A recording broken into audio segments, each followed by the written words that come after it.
Ralph from The Simpsons. Okay. I don't know why that's where I went first, but. Huh? Oh, from Merit. Did you mean to text me that? Because I don't understand what you're referencing. Oh yeah, I did not mean to text. Okay. Oh, Mike's got some secret text going on. He's got his streams crossed. That's not good, Mike. It's not good. Don't cross the streams. You don't want to do that. That's what they say in my favorite Dan Aykroyd film, Grosse Pointe Blank. Don't cross the streams. That was actually a good segue there. Yeah, it was pretty good. Listen, yeah, we just sometimes fall into the right chain of dialogue. Now we just need to find a way to fuck it up so that we can have this not count towards the episode, so that won't be on record. Before we even get into that, I do want to say I watched the first fucking season of My Hero Academia. I'm fucking all in, Mike. I'm all in. Mike's and a minute. It was starting off hot with Mike's and a minute. It lost me like in season 2. Wait, what'd you say, Todd? How did season? Wait, what did Todd say? I just said it lost me in season 2. Not that it's bad. It just seemed like I don't know. It just wasn't. I liked Attack on Titan way better, and that like kept my interest way more.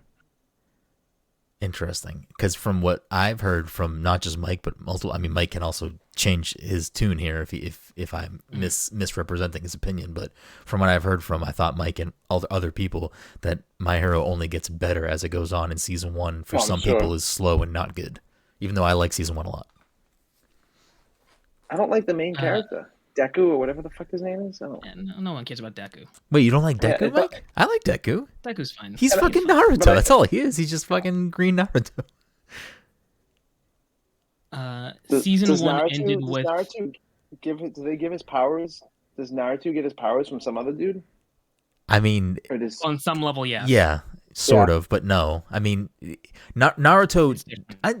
I want to say he has to train more, but like Deku has no powers, and he makes him train like a lot.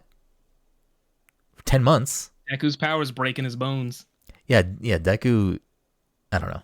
They have a lot of similarities. The character arcs, I would at least say, in like a broad stroke, at least in the beginning. I don't know, obviously, how things change in My Hero because I have only watched the first season, but I'm enjoying it. Yeah, first season ends with the. I guess fight when they're in the training facility, right? Yeah, I guess spoilers for My Hero season 1, but yes, it ends at the training facility. Okay.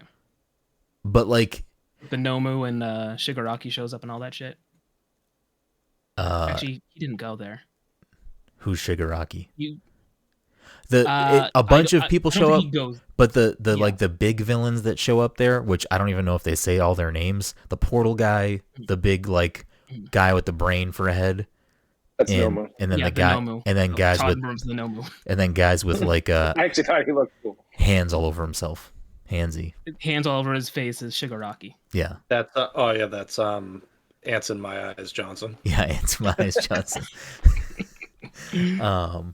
Yeah, I mean, maybe it changes in future seasons because I think this season was only 13 episodes. I think the rest are 20 plus, but the rest are probably like 26. Are there like 3 movies too, or something like that? Like in between the seasons? The movies you can skip. Like the movies aren't.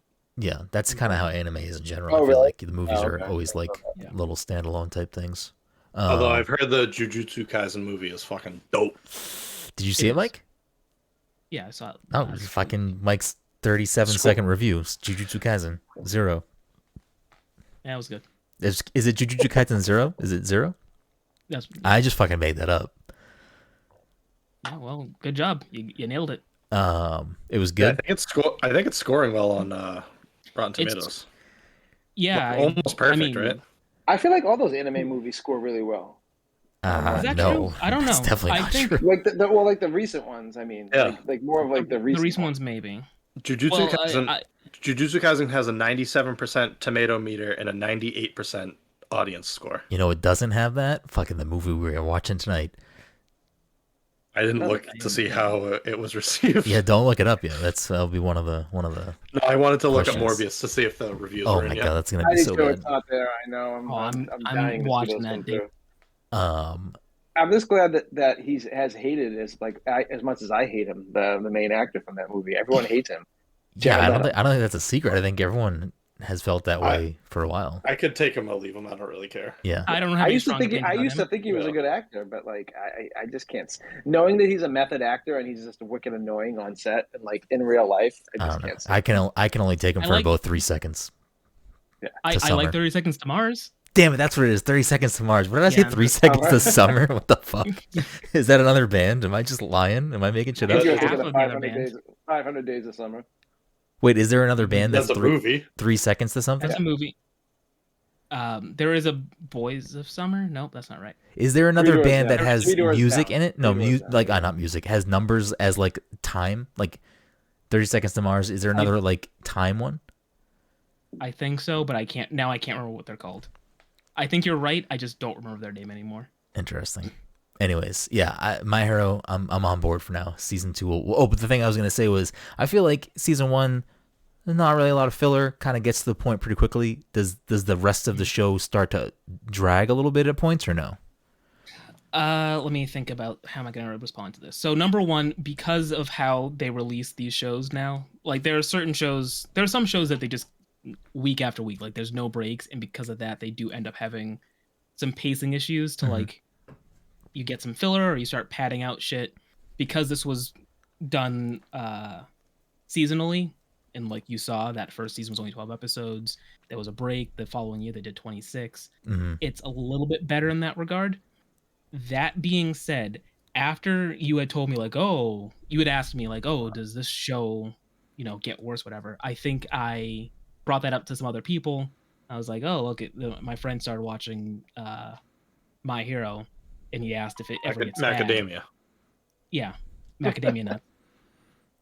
And they pointed me to some threads where I did see people having what I think are legitimate complaints about how the series progresses.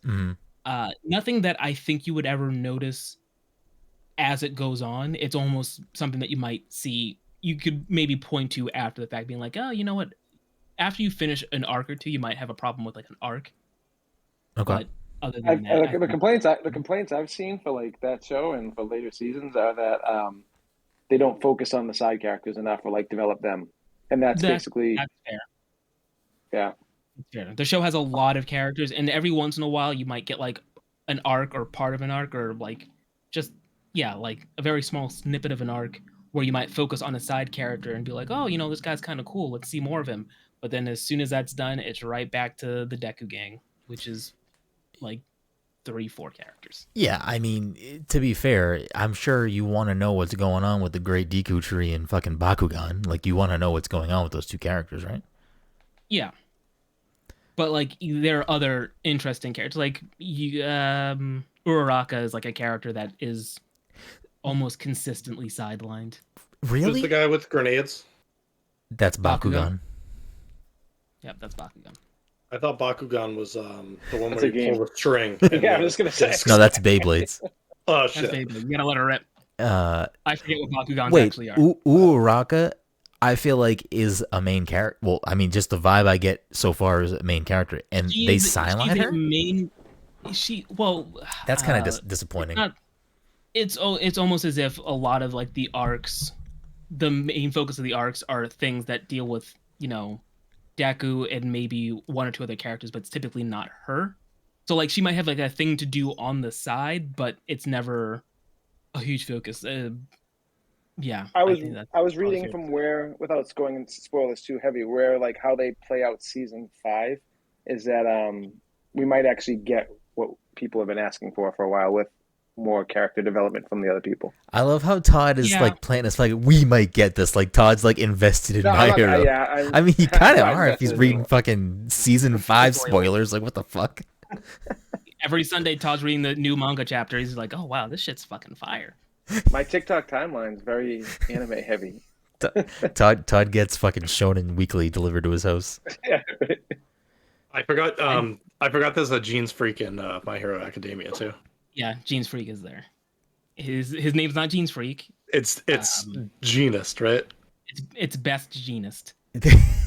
There are definitely like like I like the concept of My Hero where it's like, yeah, at this point, like 80% of the population is born with powers, but like I like that some of it is literally like, yeah, I have a power or a quirk is what they call them in the show. I have a quirk, but it's literally fucking stupid, and like I don't do anything with it. Like Deku's parent, or at least Deku's mom, is like, I can make things float very slowly. So it's like you can't actually do anything. No, I think she's like a water power, if I remember right. No, in the first one of the first episodes, she can like move stuff very slowly. That's like her power. Water, Earth, art. Oh, we were going for Captain Planet. I was going down the Avatar train. But there's like that one guy that's like, clearly his power was very water related, and he's like, you know what? I'm just gonna be Fireman McGee, like fire hydrant fucking guy. Like what? Like you get a power and you stick with it. Some people want to go into the hero business, and some people are like, you know what? Not for me. But I've got a practical power. People should pay me to do this. Yeah, but he's a hero too. He shows up in the hero squabbles, or maybe he's just there as like a rescue team guy. Maybe he's just there as a fireman. That was his calling. I mean, I'm definitely curious. Toad shows up, right? Huh? And Toad shows up. I mean, Froppy is a character, but what's Froppy? Is that a spoiler? It's Tsuyo.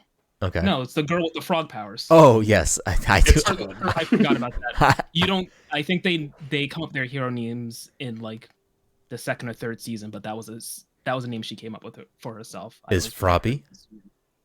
Froppy is her hero name. Yeah. Wait, what season does Vanillite come into play? Todd's a fucking idiot.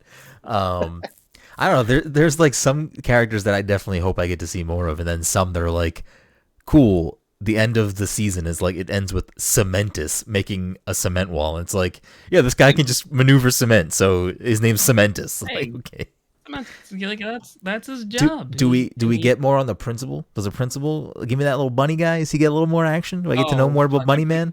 I don't think we ever get. I mean, he pops up.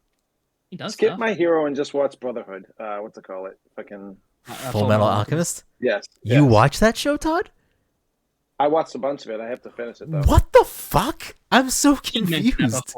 He definitely mentioned that before. I remember he said it, and I thought to myself, you know what? I should probably sit down and watch it start to finish. Is Todd just like a secret anime hound? Like that we just. I went on a Hulu binge because Hulu has all the anime, right? It has a lot of anime. It has a lot. That's probably why I haven't used Hulu in a while, so I haven't watched like much anime in a while. But that's where I was watching it all on.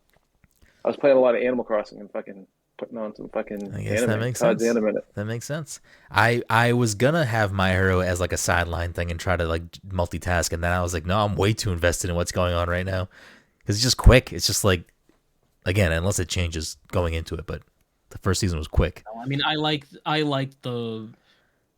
Little. I'm trying to think. There was a point that there was like an arc that I didn't. It's not that I didn't really like, but like after the arc finished, I was like, whatever. But that's not for a while for you. Okay, all right. Anyways, welcome everyone to the Pass Control Podcast, a show where a couple of best friends talk about the latest in video games and nerd culture. Sometimes we have guests, sometimes we talk about My Hero Macadamia too much. Either way, we have a new episode for you each and every week. As always, I'm your host, Brenden Groom, and joining me on this lovely, I don't even know what day of the week it is, evening, is the anime senpai himself, Mr. Michael Desir. Mm-hmm. I don't think anyone else heard, but when I said the anime senpai, Dom said Todd Gary. And I mean, kind of. He's not wrong. How are you doing, Mike? I want to hear Todd's thought on the Demon Slayer movie. Demon Slayer was something that I thought it looked good, but I haven't even tried. I sent you guys a show in the text. I asked Mike if he watched it before. Yeah, I remember. I forget what it's called, but that's the next show I'm going to watch if I watch anything. Yeah, I looked at a trailer after you said that. I was like, okay, this is what Todd's into. All right. I don't remember what it was. It was a while. Wait, like a couple days ago. Mike, I won't reveal this person's name, but I will say someone told me that not Jujutsu Kaisen, Demon Slayer is overrated. Mm-hmm. Are you a Demon Slayer sicko? Do you watch that show or no? I don't. It definitely is like a show that got super popular, and I wasn't watching it, and then at a certain point, I'm like, fuck it, I don't really care. Oh shit, Mike said fuck Demon Slayer. That's the anime senpai's. I watched like a few episodes, like the first few episodes, and it's a show that the animation's really good. Mm-hmm. It was like that looks like the best part of it. Animation's really, really good, and I could probably find the clip of like the one of like the highly rated things that happened in the first season, but I was like, at some point I'll get around to it. I mean, Mike, the story's finished. You're the president of our anime wing, so like you control the public facing pass the controller stance on anime. So like, if you're saying Demon Slayer's fucking overrated nonsense garbage, that's where we fucking stand. That's fine. I want this. I want this whole operation to be flamed to death. I want people to just hate us because of our terrible take on things. Mike wants the fucking smoke. You heard that? Mike said, "Fucking come at me." Anyways, also joining us tonight is the actual anime senpai, the Elden Lord, Todd Gary. Todd, how are you doing tonight? Good. I'm gonna go put some anime on in the background, I think. Oh shit, Mike's watching anime, that American anime, The Simpsons. The longest. I turn around, like, am I watching King of the Hill right now? Simpsons the longest running anime, right? It's right up there. Wait, is there an anime that is longer running than The Simpsons? Oh yeah, definitely. Like what? I can't think of it off the top of my head. But there definitely is one. There's definitely stuff that was running since like the 70s or 80s. That still gets new episodes? Let me double check. I think it's Doraemon. Oh, is that the little blue guy? The little blue guy, yeah, the little blue cat-looking dude. Yeah, I guess that makes sense, because I feel like that thing is like a anime icon of sorts. Is One Piece still a thing, or is that so done? One Piece is still there. That ship has sank, Todd. Anyways. Interesting. Also, what? Interesting. It's not running? It's because it's about pirates. No. Saze-san, did you find that? I didn't find that, but Saze-san was on the air in 1969 and has run every Sunday evening to this day. Jeez. There you go. Wow. No. I looked up Doraemon, and like I was saying, first appearance 1970, and then it says his birthday, which is September 3rd, 2112, but age 90 in reality. I don't know what that means, but there you go. That doesn't make any sense. Is this another fucking anime Doctor Who? I'm gonna start watching this fucking shit. Shut it down. Shut this all down. Is Doraemon tied to Gudetama, the little egg guy? Are they in the same universe? Maybe. Wait, do you know who Gudetama is? I know who you're talking about, but I don't see him. Fucking Mike's anime card is getting pulled and checked right now. He's getting fucking thrown through the fucking ringer. Give it to Todd. No, we can't do that. Give it to Todd. He earned it. Yeah. Has he? He's fine. How many anime skins does Todd have in Fortnite? That's the real kicker. I have the. He does have the fucking. Does have that one. The summoning fucking jutsu. Summoning jutsu. I was so confused when I turned around and saw him doing it. Do you know that I bought that night just for a joke? That was it. I bought that for a joke for that night. That's fucking commitment. That's some anime sicko shit. That's fucking Todd's making some moves, Mike. He's coming on. He's on your coattails right now. He said I want your fucking kimono. I'm taking it. It was 300 V-bucks. I was like, I got that. No problem. Anyways, rounding us out tonight is I guess also the Fortnite father, the Disney daddy, the Pixar poppy, the Muppet mommy, Dominic 40. Okay, I like it. I got the Mike cosign. Todd laughed. Todd, you're the break vote here. Is it staying or going? The Muppet mommy. Tom's choice. I don't think he wants it. Fuck it. Call me the Muppet Mommy. I'm fine with that. I kind of look, now that my hair is crazy and long, I look like fucking a Muppet. I always say to Jenna, like, I look like a fucking Muppet. You look the animal. Kind of wild. How you doing tonight, Dom?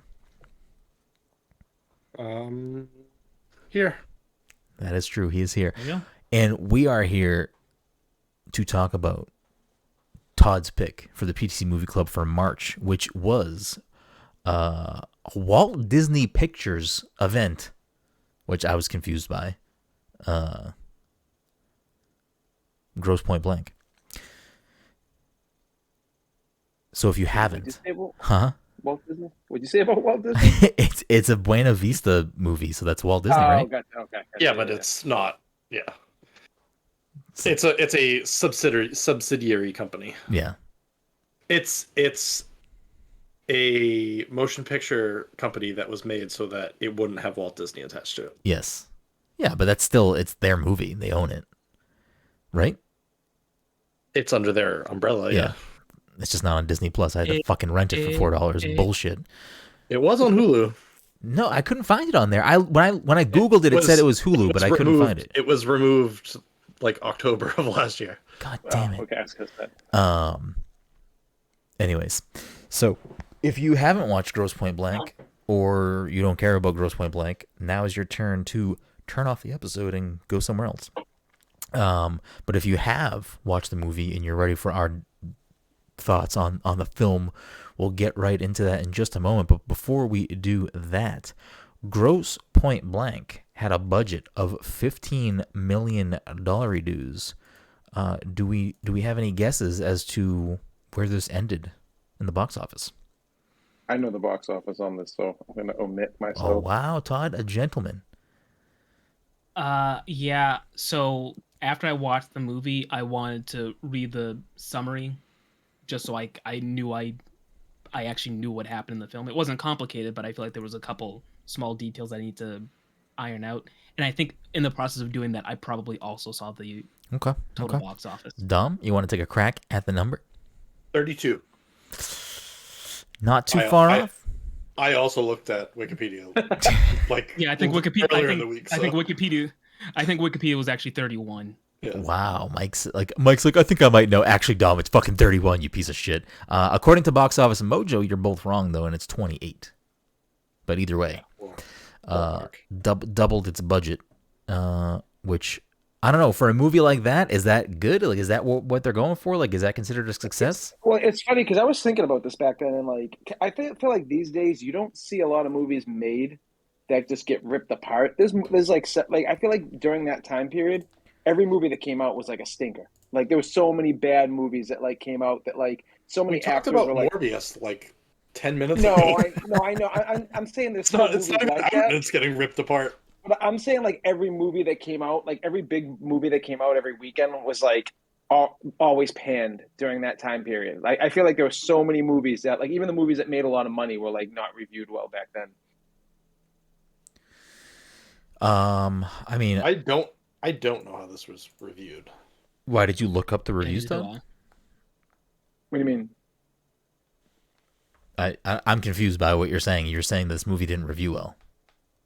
No. I'm saying like movies back in that time period. Like I was I know what this movie did for reviews too, but like back then, every movie was like pretty much panned. Like I was saying, like actors were like fighting for their lives just to like not get a movie. Like there was so many. Like I remember Ben Stiller had like 8 movies. I mean, Ben Affleck had like 6 or 7 movies in a row, and I'm not just talking about Geely. He had, like every movie he was putting out was bad. Then there was like other actors that were like just putting out bad movies after bad movies and like waiting for that one movie to bring them back. Well, I get Ben Affleck is he put out Good Will Hunting, and then so everything after that was like, yeah, it's not Good Will Hunting. Yeah, he did like a lot of. He did like Reindeer Games and like some John Woo movies. So now, I remember liking Reindeer Games, but I would have to go back and rewatch it. So now I'm confused. So I feel like we're talking about 2 different things. I'm not familiar with John Cusack's catalog of films. Are you talking about John Cusack movies, or what are you talking about? No, he's just talking about movies like in general. Movies in general. So, movies in so if this movie had a budget of $15 million and it did around 30, I was asking, is that considered a success for this type of movie? I have no idea. Yeah, like I guess. I mean, I'm sure they would like more, but I feel like if it's going over budget, I mean, I feel like it depends on what the marketing budget was. For like a dark comedy, dark comedies. Does the budget like, not include the marketing budget? I think the budget typically doesn't include marketing, which is why you normally want to get back like 1.5. Yeah, but is that consistent in the 90s though? Because we're talking. That's the other thing I don't know. So with a movie with that low of a budget, plus it being the 90s, like you know what's funny? Not funny, but you know how we've been playing that box office game. Yep.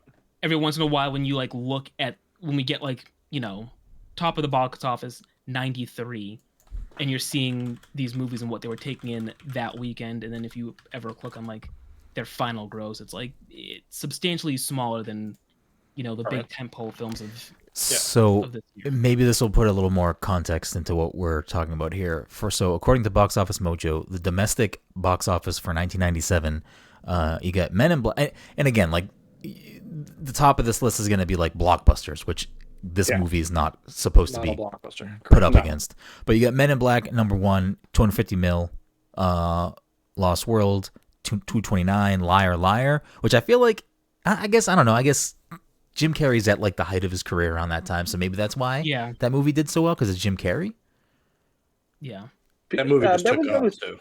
Yeah, it was a pretty big deal when it came out. Air Force One, 171. I don't even know what that is. Harrison Ford, so good.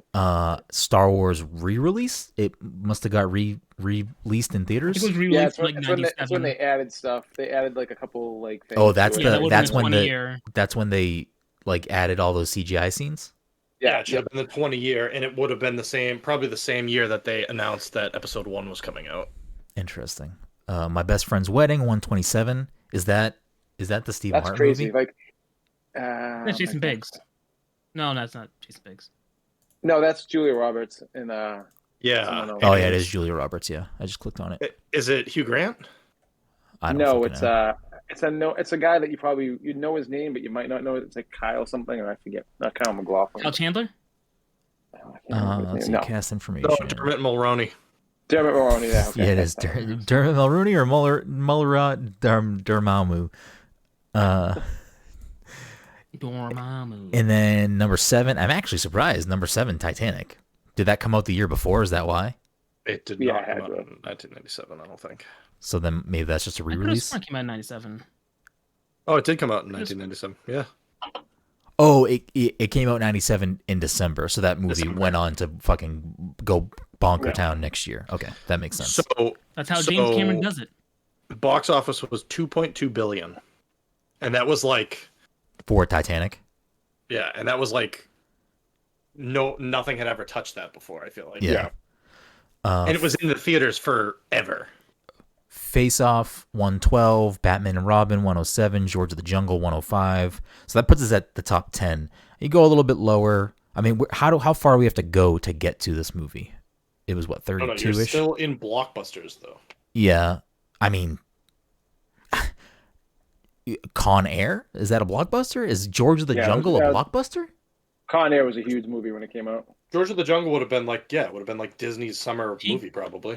Con Air. Brandon Fraser. Oh. Okay. Con Air followed off of Contact, number 13. Contact was... Contact was a big movie. Jerry Maguire, number 14. Flubber at 15. Yeah. Disney movie. Conspiracy Theory at 16. Scream 2, followed by Scream 1. Conspiracy Theory is a great movie, actually. It's like I don't know which one's Conspiracy Theory. It's with Julia Roberts and Mel Gibson, I believe. Yes, it is. It is. Number 19, Tomorrow Never Dies. Wow, dude, James Bond movies not do well. That was a December, so it probably went on to do more the following year. I Know What You Did Last Summer, Dante's Peak, Star Wars Episode 5. I'm assuming re-release as well. Anaconda, In and Out, Fifth Element. So now we're like that. Fifth Element is number 25. It's 63 mil. So let's go down and get to this film, which was at number 73. So the few before it are Romy and Michelle's High School Reunion. This is above it. So that's another great movie. Did more. Really so good. Out to Sea, Father's Day, Mouse Hunt, and then you get Grosse Pointe Blank. Then after Grosse Pointe Blank, you get 101 Dalmatians, The Edge, Little Mermaid re-release, Event Horizon, and Boogie Nights. Okay. So, I mean, I guess there's your kind of Boogie Nights is another cult classic. Spectrum of where this falls I feel like compared to the year. It's kind of like a cult kind of movie, though, in some regards. Yeah, I mean, it's if you're saying the same thing about Romy and Michelle's Reunion, they both performed similarly. So I guess that's kind of the realm of that. Good Burger at number 85. Release. Oh, let's go. Beavis and Butthead Good Do Burger America. was probably a late move, late year release. Actually, it might have been a late No, I think it was a summer. 96. What movie? Was it? What movie? I can just tell you. Good Burger. Good Burger came out in July 25th. Oh. I can't imagine Nickelodeon putting out a film for kids like that in December unless it was like a Christmas movie. Mm-hmm. Snow Day. Yeah, Snow Day. So No, they would come out in Christmas. Directed by George Armitage. I don't know if that's someone. I know Todd's a big director guy. I don't know if that's someone of note. I feel like I do know his name, but maybe I'm just confusing. Other directorial notes for that director: The Big Bounce, Miami Blues, Hot Rod, Vigilante Force, Hitman, not the Hot Rod you're thinking of, and Private Duty Nurses. That sounds like a pornography. That sounds like a porno. Let's see. I also love that when you go onto his Wikipedia page, it just says born in 1942. He's either 79 or 80. Wait, it says that? Yeah.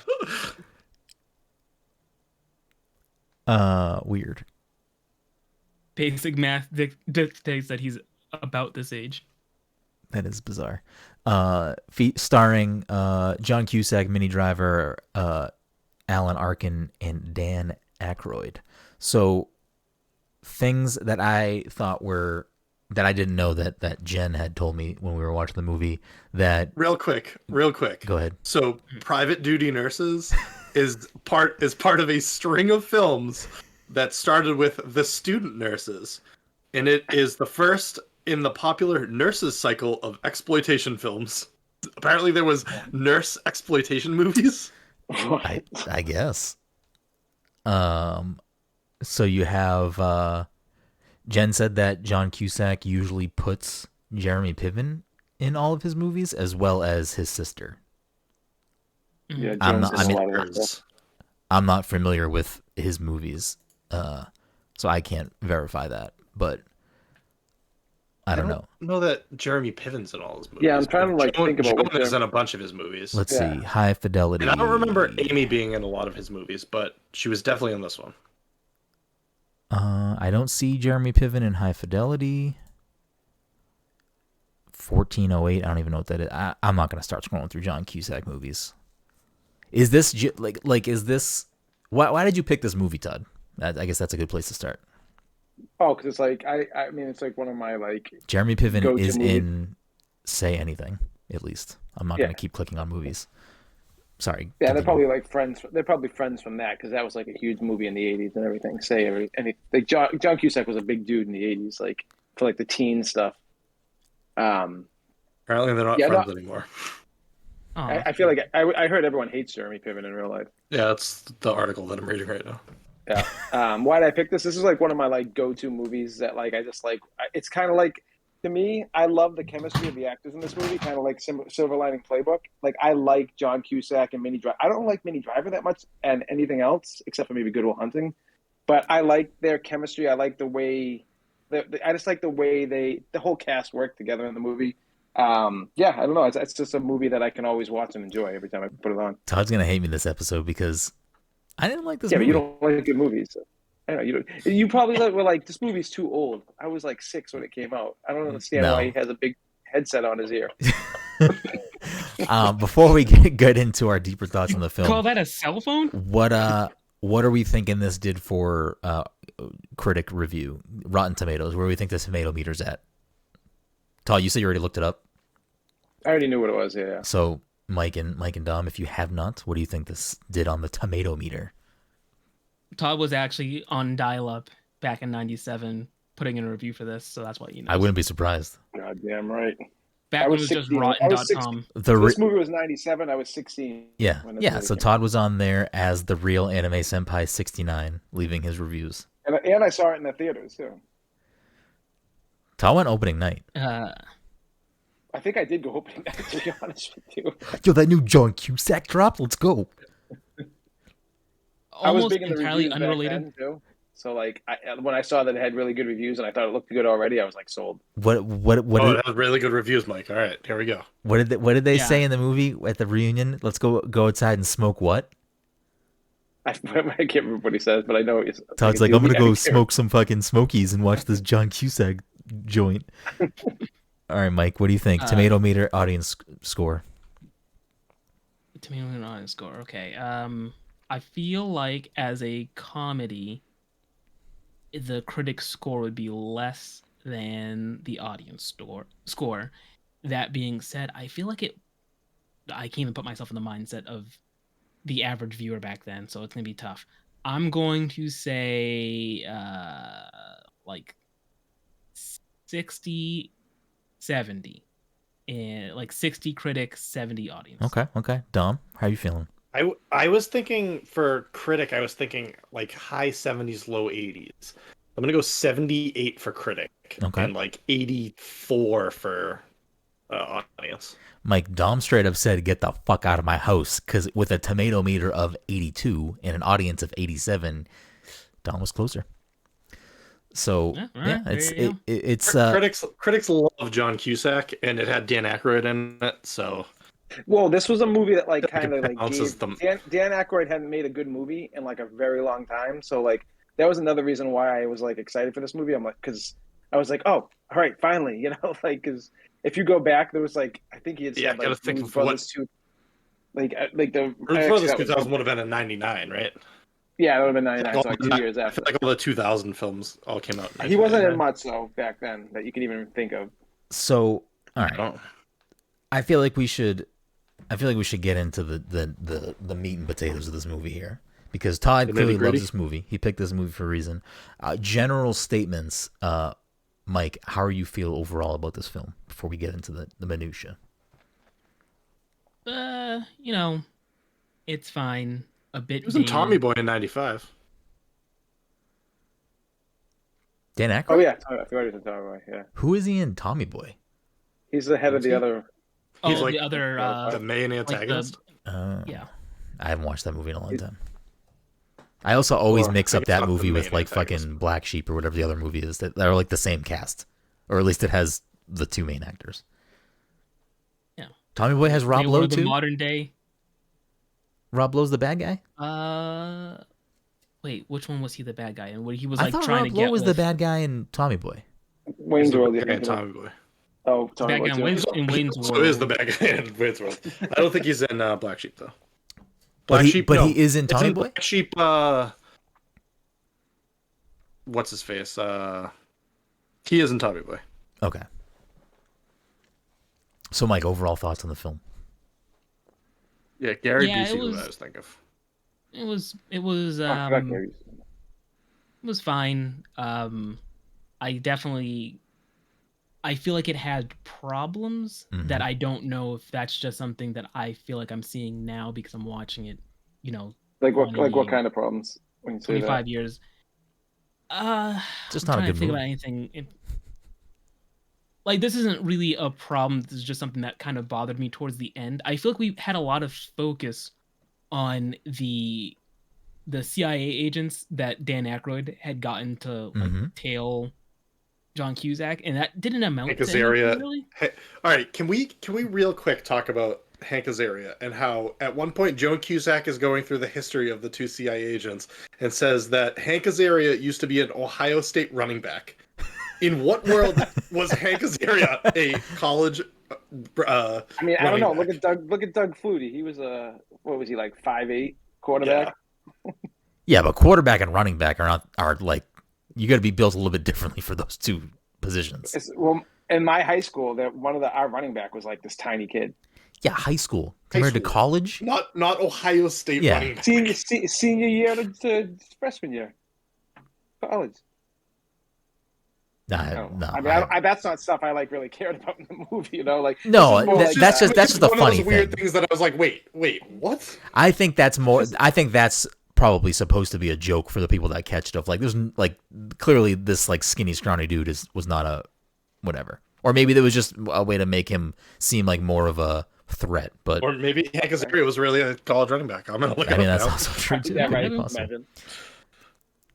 Yeah, Mike, I kind of agree with you with that, but I will say this, and here's probably the main reason why I think the movie overall was just like not something that I really enjoyed, which was I feel like unless I missed something and it just didn't resonate with me in any way, I feel like we really don't have any reason to care about Martin Blank. Like, there's just no, like, I don't care about the character. Like, what did they give me about him that should make me care about him? You know what I mean? His father was an alcoholic, abusive. His mom, that's why he like left. Because I don't know, like what like, I don't really care about 90% of the people in most comedies I watched. I mean, is this considered a comedy? It's a dark comedy. It's considered. Yeah, I don't know. I feel like there just wasn't. There was nothing from that character that made me like care about his fate at all. Like if the movie ended with him dying, it wouldn't have mattered to me if it ended with, I don't know, however it fucking ended, they drive away. Like I didn't. His motivations and his character growth in the film just are nothing to me. Like there's just nothing about the character at all that, like, you look at something like, and this isn't the same, obviously, like you're talking about a 2-hour film versus like a TV show that has seasons to do this type of thing. But like you look at something like Breaking Bad and it's like they give you reasons to latch on to Walt, who does bad things. This movie didn't give me any reason to care about this assassin. I don't know. Am I reaching? Am I out of left field with that? Yeah, I don't know. I feel like the movie was his redemption arc. Yeah, it started with him being like a cold-blooded assassin, and by the end of the movie, he was like, "Yeah, but do you care though? This anymore." But do you care like though? Like what? But like why? Reunion. But why do you care though? Because he went to therapy? Because he went back to Minnie Driver? Like I don't know. It's just like I don't know. There wasn't anything there for me with that, I guess. And I didn't think the movie was funny. What was I going to look up? There's something I was just going to check. Oh, that was the thing that was always, it didn't bother me, but like I just kept thinking about it. Whenever I saw him get into altercations as, you know, as part of his job, I kept thinking to myself, he's no John Wick. So like all those assassins have like class and decorum. They wouldn't be shooting each other out at a convenience store, getting civilians involved. So guys, this is a dark comedy. You are critiquing this movie and like all the wrong. I mean, I didn't laugh once. Where's the laughs? It's not like. I had a couple yucks in the gas station scene. Yeah, the gas station. I mean, that wasn't funny. When he walks in, he's like, "What are you doing here? Why are you here?" You know, and he's like, "What are you doing here?" You know, and it's like that whole scene is great. Anything with Alan Arkin, I thought was great. I don't know.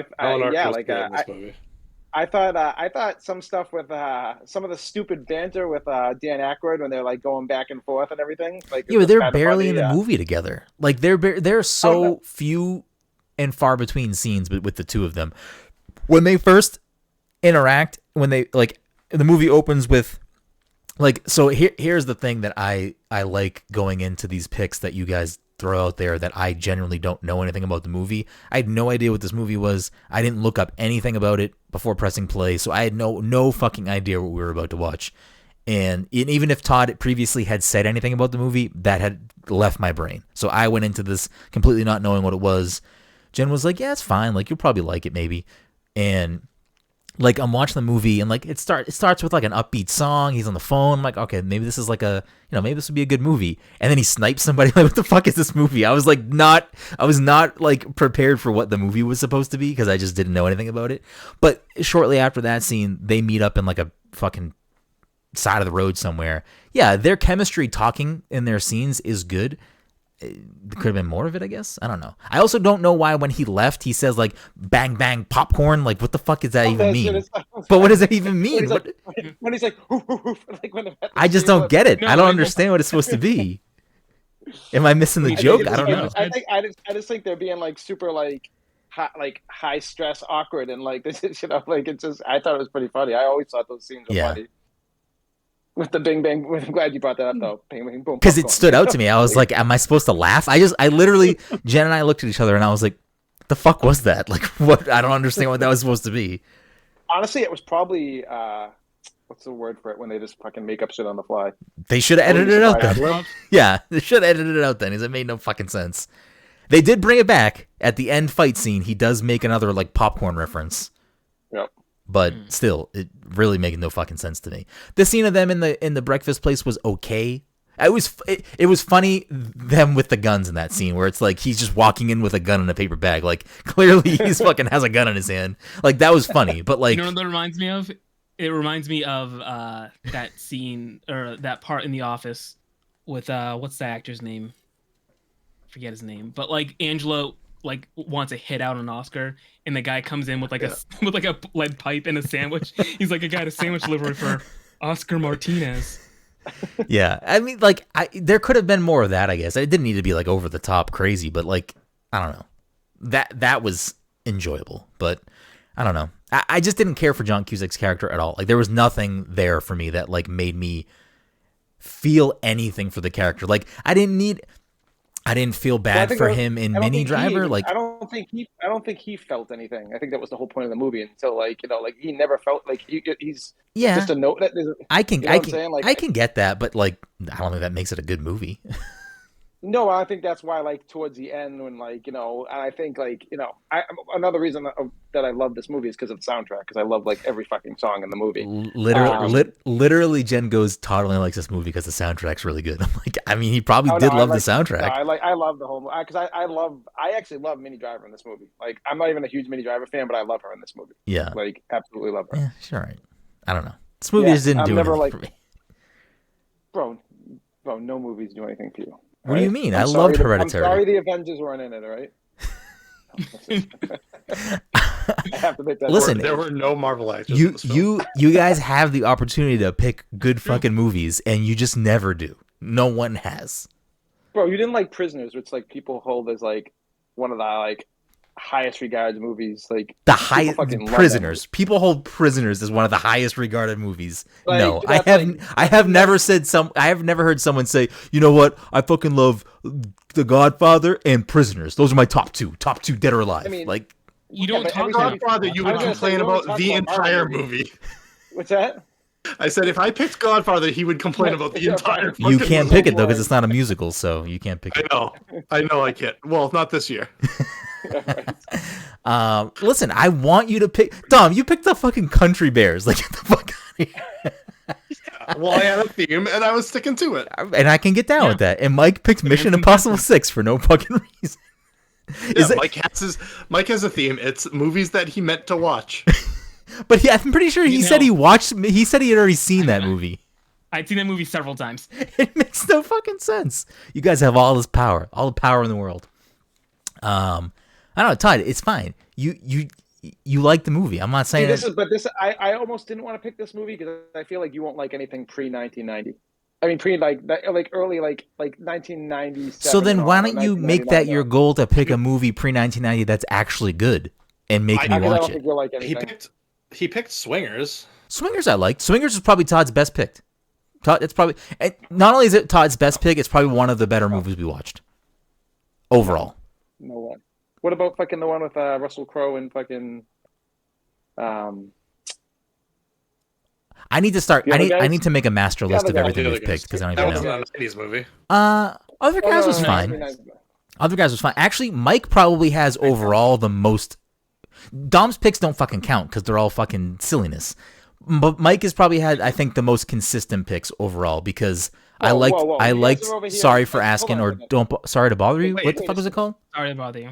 I like that. Complaining about the fact that Hank Azaria is a linebacker, but fucking people turn into minotaurs on the end of fucking. Sorry, Dom just pointed out something. I don't think Dom was complaining about that. Yeah, Mike picked that. What else did you pick, Mike? Sorry to Bother You, Memento. Mission Impossible 6. Yeah, but he's got one. He's got one. Todd picked Hereditary. Throw it in the fucking trash. He picked fucking. Listen, all my picks, people probably disagree with you on. Hold on. That's fine. That's the thing with opinions. We're all allowed to have them. But when it comes to Prisoners, I don't necessarily think Prisoners is a bad movie. It's just not the type of movie that I'm ever going to like personally. Like, there were parts of that movie that were good, but like, for me, I don't want to watch something that's uncomfortable. That movie is just constantly uncomfortable. That's why I don't like that movie. Like, I don't need to watch a 2-hour movie about kids getting fucking abducted. I also don't need to see like him fucking locking a dude up in a room and like beating the shit out. I don't know. That's just like shit I don't need to watch. It wasn't that it was bad. It was just, for me, my personal taste, nah, I'm good. But yeah, Mike picked. Which is crazy because it had what's it called in it? Fucking Wolverine. It had Wolverine and it had fucking Mysterio. So War like, Machine? I feel like that was like a War Machine's not in that, is he? I mean, Terrence Howard is there. Oh yeah. Yeah, the movie wasn't bad. The movie wasn't bad. It's just like not my type of movie. That was probably your best pick was probably Swingers. And even Swingers was kind of whatever. It wasn't like amazing. Hereditary. I feel like there was probably better fucking what's his face? Better tall guy, Vince Vaughn. There's probably better Vince Vaughn movies you could have picked. Is Vince Vaughn not in Swingers? Am I losing my mind? No, you're right. Oh, he is. You're right. I just What's the better Vince Vaughn movie as one? Isn't there another old movie that people love for Vince Vaughn? I haven't seen it. Isn't there like another older one? Rudy? Is he in that American Psycho. Is he in that Yeah, American Psycho. No, isn't he in that fucking gambling one? Psycho, not American Psycho. Rounders? Isn't he in Rounders? No, that's Matt Damon and Ed Norton. Oh. But people love that movie, don't they? That movie's awesome. Yeah, I thought it was Vince Vaughn. That's what I was thinking of. I could have sworn there was another old Vince Vaughn movie that people love. Maybe it is Swingers. Oh, are you thinking of Couples Retreat with Vince Vaughn and that's what I'm thinking of. I mean, like old school and shit like that. People love Vince. Yeah, I know. But I'm talking about like an older film. Wedding Crashers with Owen Wilson. I mean, also a fantastic movie, but we know that's not what I'm talking about. Wait, when did fucking Swingers come out? Why is it not showing up on his IMDb? Like 95. Oh, I was under something different. The Cell. He was really good in The Cell with Jennifer Lopez. I don't know if you remember that movie. If anyone saw it, I do kind of remember it. I don't think I saw it. really I do kind of remember it. Kingpin's in it. It's like they go inside a serial killer's mind. Oh, that's why Todd loves it, because it's got fucking Marvel actors in it. Swingers, Just Your Luck. I don't even remember him in Jurassic Park. Does he have a big role in that movie? He's in the second one. He's in Lost World, right? Yeah. Is he a big role in that movie? I don't remember him in that movie. Yeah, he's like one of the main characters. Yeah. The Locusts, A Cool Dry Place, Return to Paradise, Clay Pigeons. Clay Pigeons is good too. Psycho. Oh, Return to Paradise is good too. That's the one about the guy who gets locked up. I forget what actor it is. They get drugs while they're out in some other country, and their friend gets like locked up, and they're trying to get him out of this prison in some like foreign country. And yeah, maybe I'm just thinking of Rounders then. I don't know why I thought he was in Rounders. Matt Damon, Edward Norton. Who's the female lead in that movie? And Rounders, I forget her name. She doesn't do much anymore. Matt Damon, Edward Norton, John Turturro, John Malkovich. Yeah, Gretchen Mol. Yeah. Anyways, listen, you want to talk about? So, anyways, 90s movies have a certain something about them. They definitely feel different than current 100%. movies. Yeah, absolutely. Yeah. So there is a certain like mind space you need to be in to watch a 90s movie. Yeah, no, I get that. Especially a 90s like comedy. I feel like 90s comedies have like their own This thing. is not a comedy. You can classify it as a comedy, but it's not funny. I mean, I can listen. I can. I'm sorry they didn't fire. I can. Seconds. You're like, whoa. I'm sorry all the jokes weren't explained to you. I can very easily put my mind where it needs to be. I mean, I do that with video games all the time. If I'm playing an older game, like when I play the first Last of Us for the first time 2 years ago, I had to put my brain back into, that level of where video games were during, 2005 or whatever, 7, whenever the fuck that game came out. I just want to see something. So I just Googled best movies of the 90s. 7. That's dumb. Shawshank Redemption, Dazed and Confused, Pulp Fiction, you're not gonna see any comedy, Jurassic really. Park, Titanic, Scream. I just want to see other movies on this level that, like, I guess, should I put best comedies? Yeah, I'm actually. I mean, Dazed and Confused is a comedy. There's a lot of like weird dark comedies that were made in the 90s that are fucking really out there. Office Space, Big Lebowski, Happy Gilmore. Are we gonna watch Cable Guy next? I've never seen Cable Guy. It's so good. Office Space, Big Lebowski, Happy Gilmore, Austin Powers, Men in Black, Dazed and Confused, Rush Hour, 10 Things I Hate About You, Dumb and Dumber, Wedding Singer, American Pie, Toy Story, Ace Ventura, Billy Madison, Wayne's World. I mean, I feel like some of these are like the blockbuster comedies, and that's not necessarily they're all like slapstick. There's A lot something of the about ones that you just said were like the Saturday Night Live cast. Yeah, like there's something slapstick about Mary. like- I don't think I've ever seen that movie. You wouldn't like it. A League of Their Own, Miss Doubtfire, Friday, Clueless. I bet Todd loves that movie. Which one? Clueless. Friday, yeah. Clueless? No, I never liked Clueless. Clueless has Donald Faison, right? That's the only good thing about it. Yeah. It's like- And Paul he's Rudd. like a DJ, Isn't Paul right? Rudd there? Oh, Paul Rudd, yeah. yeah, he's like, yeah. Scream? Oh yeah, I guess Scream is a comedy kind of. Scream? That's under comedies. I mean, I don't know. It's funny-ish, maybe. I haven't watched Scream in a long time. I mean, I feel like you could throw it under a dark comedy. Is being John I don't know. Malkovich It was a like- comedy? Yeah, I mean it's absurd. Scream is like the new horror, and I guess he did kind of like have his own like comedic take on that. Is Pulp Yeah, like, Fiction Jamie considered a Kennedy's, comedy? like, whole Why is part that there. here? That one's a bit. And friend of the show, Matthew Lillard. Yes, my exactly. guy right there. Like even at the end, like like when they're Yeah. just like, I don't know. Scream is a great film that you should I'm probably getting a little look at some point. woozy here. Yeah, you should watch Scream actually. I've You seen really it should. before. It holds up too. I've seen it before. I've probably seen the first 3 at some point. I don't know. The movie wasn't bad. This definitely wasn't like worst pick. It's just for me, I was like looking for things to latch onto because I didn't think it was funny necessarily, and I just didn't care for John Cusack's character. Like there just wasn't anything pulling that to me, and I kind of just felt like the plot was like thin.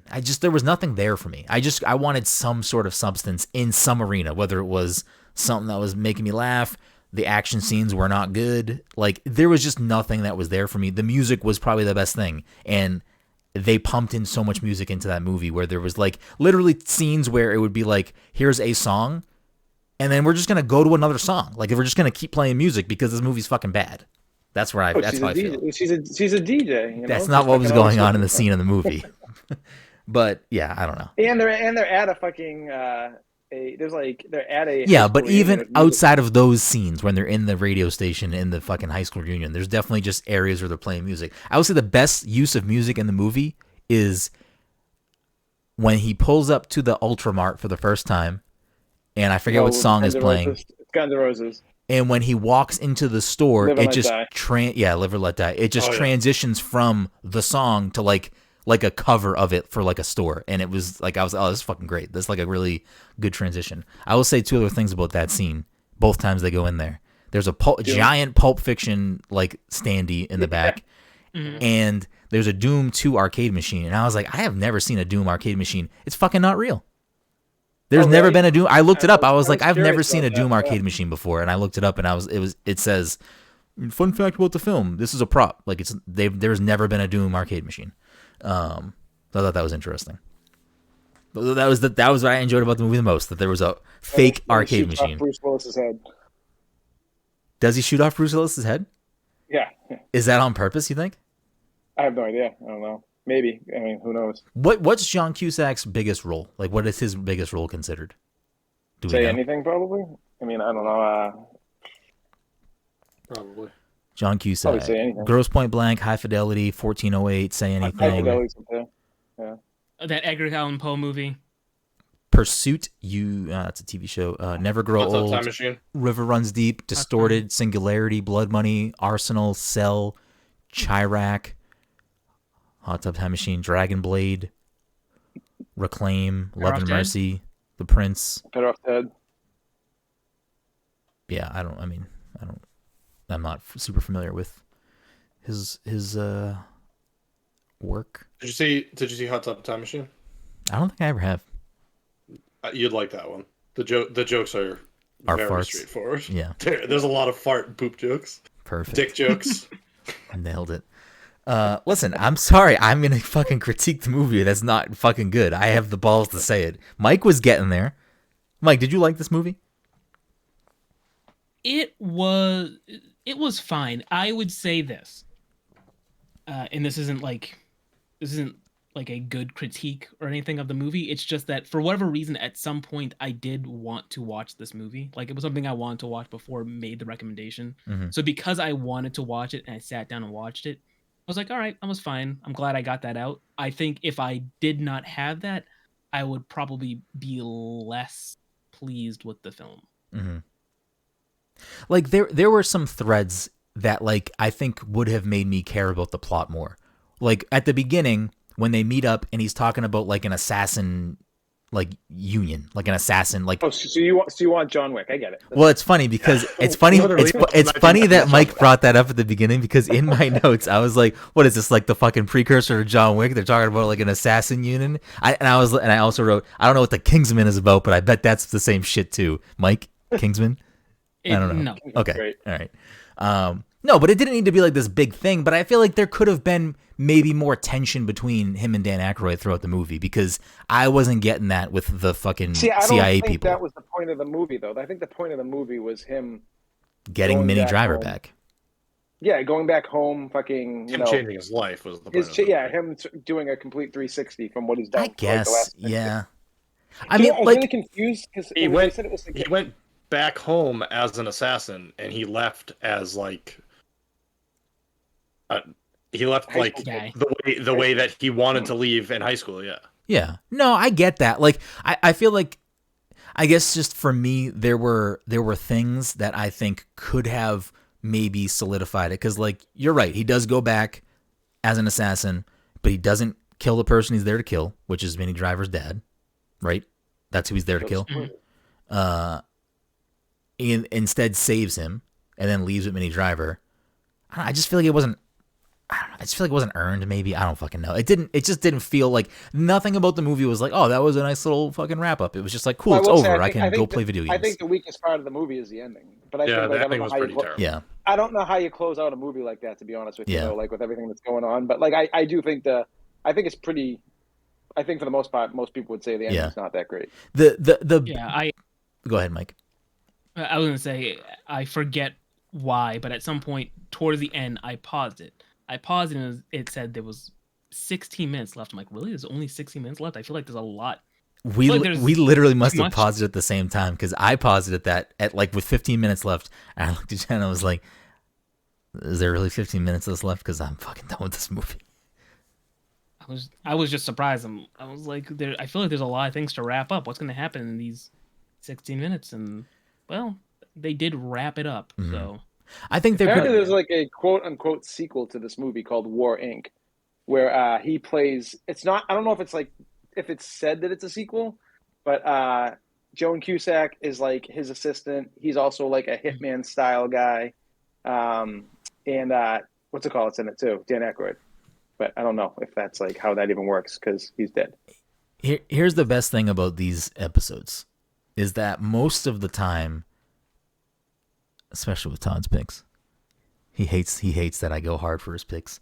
But it's because I've always looked at Todd as like a movie guy, so I want his movies to fucking knock me off, and instead I'm like, yeah, but I have to pick safe pick. You picked fucking Hereditary. That is not a safe pick. Look at the results, though. Like Hereditary, Prisoners. I have to pick, from what you're saying. Every time I pick those style movies, no, quote unquote, you can pick. You don't like those movies, Todd.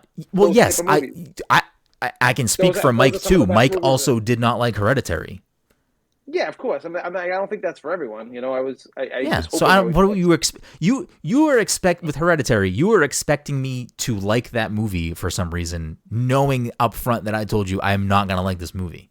I'm fine. I'll watch it. I'll pick you if you pick Midsommar. I'll watch Midsommar. Like I'll watch the movie. I think you went into it negatively. I mean, not like you're gonna like a horror movie anyway. No, I try. Yeah, exactly. You're trying to get me to like a genre I typically don't like. That's like you're stacking the odds against you.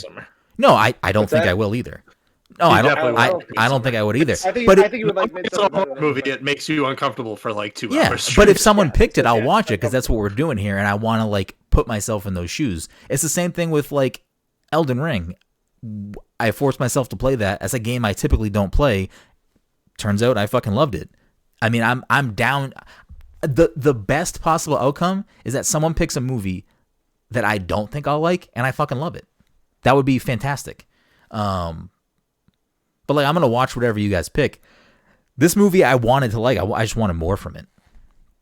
But this is the great thing I think about these episodes is that like we pick these movies and I come into the episode like movies whatever. But after we talk about it more, I'm like, all right, I enjoyed more of the movie than I thought I did, and now my tune is kind of softened in the movie because thinking about the reunion scene.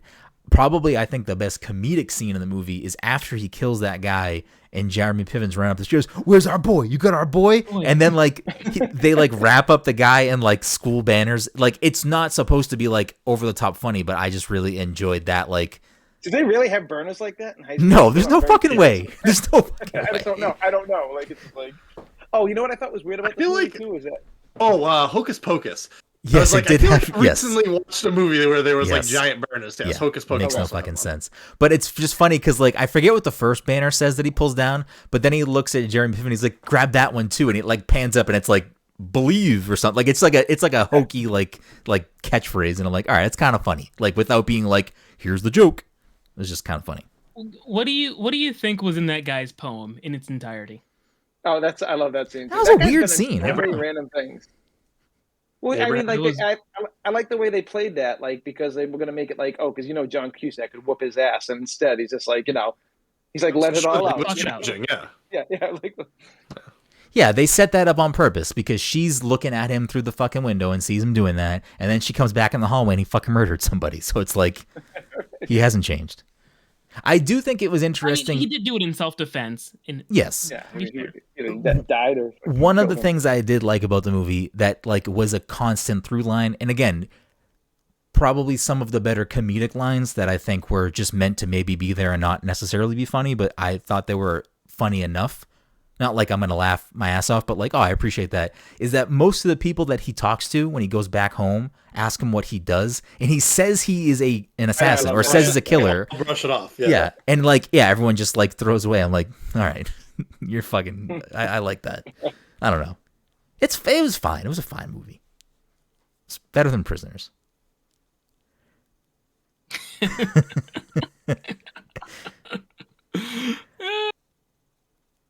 So not important. There was a certain scene where I thought that John Cusack looked like Christian Bale, and it threw me off for a second. That's all. Christian Bale. I think they have the same chin. Fun fact: Christian Bale is Mike's. Christian Bale is to Mike as Jake Gyllenhaal is to Todd. Nailed it. Am I wrong? Am I wrong? I'm trying to think about all my Christian Bale movies. Okay. Equilibrium. Isn't he not Memento? Newsies. In Memento? No, he's in The Prestige. Oh, The Prestige. The other one. Fuck, Mike's picked good fucking movies, Todd. Step your shit up. Prestige, Memento, Sorry to Bother You. How many Hugh Jackman films have we picked? Too many. The Greatest Showman, Prisoners. We all picked one? I haven't. Wait, what did Mike pick for Hugh Jackman? Prestige. Prestige. Yeah. So we have, hold on, have we watched 2 Hugh Jackman movies that are around magic? I mean, kind of. Yeah, I guess. Sure. If you want to say that, the circus is people's faces it's magical. It's magical. I would allow it. What were you gonna say, Todd? Well, when they were like, it's a 10-year high school reunion, I was like, this doesn't make sense. Aren't they like all old? But I looked up Cusack age. Yeah. He was 30, 31, yeah. So it's like not even that far off. And I thought it was way further off than that. I'm like, there's no way he's fucking like. I thought he was like 38 now. No, that is far off. They should have put that as a bigger number because as soon as they said 10-year reunion, I looked at Jen and I was like, why wouldn't they just make this a 15 or 20 year? Like, well, why even say 10? Well, because his age lines up with a 10-year reunion, though. Well, how old are you when you graduate? 18. 10-year would have been 28. He was 30. And he was 30. All right, I guess. I don't know. Yeah, no, they could have just fucking. They could have just fucking bumped it up. They could have made it. They could have made it a 12-year reunion. Yeah, 12-year reunion. The good old 12-year reunion. Honestly, that would have been funnier. That would have been fucking funnier if he was going back home to a 12-year reunion. That would have been funnier. And no one was there. It's just like 5 people. I don't know. I also feel like that they like threw in random jargon into the movie that I don't even know if it was real jargon or not. Like when Dan Aykroyd's on the phone, like, get me my fucking mosquitoes or whatever, when he's talking about like getting, I don't know. He like says random shit on the phone when he's basically hiring the CIA agents to go fucking kill John Cusack. No, he only says bing bang boom popcorn one time. And at the end of the movie he says something about popcorn. I did like how when he's shooting, John Cusack says popcorn when he throws the TV on his head. Yes, that's what happens. Yes, that's what happens. I did like in that scene, as I think all the action scenes were fucking stupid throwaway. Like nothing about it was. I feel like they could have just made them a little bit better in some way. I'm not looking for fucking John Wick choreography. I'm just talking about like they could have done something different with those scenes, except for the end house scene when he's shooting the CIA agents, and then Dan Aykroyd stands up and also just starts shooting. I'm like, all right, this is fun. People thought it was like the good action scenes back then, but it just shows you how like far we've come. Yeah, and everything. I believe the guy that he kills with the pen is also the guy who trained him for jiu-jitsu and kickboxing in the movie. I could be wrong, but he kills someone with a pen. Oh, in the school. Yeah. I was like, what? He killed me with a fucking pencil. Oh, John Wick stole from them. Shit, John Wick ripped off this fucking movie. For real. Damn. Everything about it. I don't know. I wanted a little bit, a little crumb. Give me another reason to care about John Cusack. Why is he changing? Is he just changing because of his therapist? Is he changing because of the scene with his mom? He wasn't changing because of the therapist. He was essentially hated him. He was essentially telling the therapist what to tell him. So yeah, right. Yeah, I guess that's true. I don't know. The movie was fine. I like it more now that we talked about it. It was fantastic. Yeah. I think we glazed over this, Dom. How do you feel about the film overall? It was all right. I mean, it was a 90s dark comedy. Wait, Dom's allowed to have that opinion? I can't have the same opinion? You continue to say that it's trash and it's a bad movie. No, you it's not. texted us in the middle of the day yesterday, or was it today? We were like, "Spoiler, this movie sucks." I did because it fucking sucks. Yeah, like unprompted of anything, it just popped up in my phone. I was like, "Oh, okay, he must be watching Grosse Pointe Blank." I will say this, and I don't think this is like a huge thing, but I do think my age and when I saw this does play into like probably why I liked it a lot more. Because you guys are still like, no, that makes sense. 25-year-old I think you guys were breastfeeding when I saw this movie in the theaters. So no, honestly, for me, it's like the biggest thing is that when they get in the car and fucking Mo Sizlak is like, yeah, I was a running back in Ohio State. I'm like, all right, fuck this movie. Like, get the fuck out of here. I love when they're like, oh, he's coming back, and they tell him to go in the stall. Yeah, that is a good scene. That is a good scene. There were a few times where the soundtrack played a song and I was like, Jesus Christ, this song is 25 years old. Honestly, they fucking probably spent most of their budget on the music in that fucking movie. It is it's a good soundtrack. Music from the film: "Blister in the Sun" by the Violent Femmes, "Rudy Can't Fall," The Clash, "Mirror in the Bathroom," English Beat, "Under Pressure," David Bowie and Queen, "I Can See Clearly Now," Johnny Nash, "Live and Let Die," Guns N' Roses, "We Care a Lot," Faith No More, "Pressure Drop," The Specials, "Absolute Beginners," The Jam, "Armageddon Time," The Clash. Armageddon Time is that what it's actually? Anyways, Matador. I love that scene though, like when they're playing Bowie and fucking Under Pressure, and he's like holding the baby, and he just has that like realization. Yeah. Where he's just like, I fucking love that scene. It's like one of my that scene happened in Hot Tub Time Machine too, and I was watching it, and I was like, this is a John Cusack thing, huh? Right. Where like he's like literally like there's a song playing and he's like having like the life-changing like experience. Yeah, like, right. Matador, Los Fabuloso Cadillacs, Let My Love Open the Door, Pete Townsend, and a different version of Blister in the Sun called Blister 2000 by Violent Femmes. I don't know. I mean, that's all I got to say on the film. Like I just said, talking about the movie after always changes my opinion a little bit, or tweaks it, or gives me more appreciation for things that I maybe missed or didn't latch onto. The movie was fine. I think my ultimate takeaway is that I just wish there was something a little bit more there for me to care about John Cusack's character. That's where I stand on it. Who's next pick? Mike. Me, yeah. Well, Miguel. I don't have anything for you today. Just how do you not have this ready? How do you not? Mike, just pick Fast 5. Oh, please don't. Why would I pick Fast 5 out of all? Why would you pick Mission Impossible 6? Because Mission Impossible 6 was a banger. I don't remember. Fast 5 isn't when they really got. We'd have to go probably 6. Mike's got a thing for 6s. Backlog list. 666, Mike. Yeah. So I don't know. I didn't hate the movie. It wasn't one of my favorite movies. I don't know. Yeah, it was fine. I'm not mad that I watched it. I like Todd. I don't want you to get like. I want you to pick the movie you want to pick. Don't try to curate the pick for me. I'm picking safe picks from here on out. You have said this every time you have made a pick. Kane next. You should pick Citizen Kane next because it's widely regarded as the greatest movie of all time. And Brenden will shit all over it. That's fine. I'm allowed to have opinions. I'm trying to think of something that would just fucking destroy Brenden, but like not like not it be like a typical thing that I always bring up. I can't think of anything. Dom clearly just wants to punish us all. That's what Dom's MO is.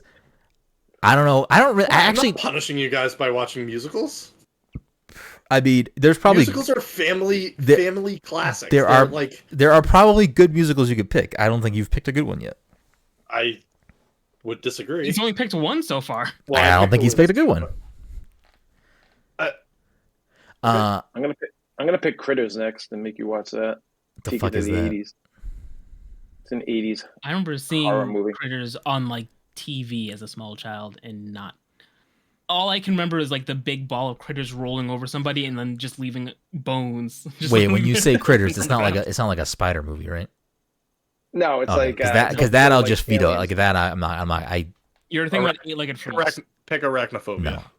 No, Ooh, I can't do that. I legitimately have arachnophobia. I wouldn't be able to watch it. What are you gonna do with all those parachute and spiders coming soon? Bro, I read that fucking article, and have you seen a picture of what those spiders look like? Yeah. I can't wait for them. I see one of those things at my house, I'm gonna fucking cry. I can't do that. That's like I can't fucking do that. Like there was that one time you sent that crazy picture a while ago when you lived in Salem still. That picture of like the thing in your fucking yard. Fuck that. That thing had fucking hair on it. No, thank you. Oh, dude, it was huge. It was like this big. Yeah, no fucking thank you. There was before we moved here from our apartment, like literally the week that we were moving out, there was this giant fucking spider on the front porch that I'm not even joking. Was the biggest spider I've ever seen in person. I remember that spider. It was like it looked like a fucking Skulltula from fucking Ocarina of Time. It, did you? No, I don't know where the fuck it went, and I was so nervous because I was like, fucking, me and Todd are gonna be like carrying furniture and shit through the front door. I swear to God, if this fucking spider comes with us somehow, I'm gonna fucking like not be okay. Because that thing was fucking hideous. It was so fucking big. It was fucking insane. Do you have a pick, Mike, or no? I do not. All right. Well, Dom, unrelated to that entirely, did you redeem that code for House of Gucci?